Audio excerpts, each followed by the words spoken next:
Local news for Friday the 14th of June. A large house fire last night saw crews called in from Wellington and Palmerston North. The call came in at around 6:30pm with 7 trucks attending and 4 specialised appliances also assisting in fighting the blaze. It's understood firefighters were injured in the blaze.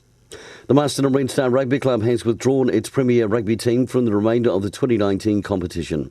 Council of Clubs Chairman Rick Splail says while the withdrawal is an unfortunate and disappointing result for our rugby community, the people at the Marston and Brent Gare Club have worked hard over the last few years and their efforts should be recognised.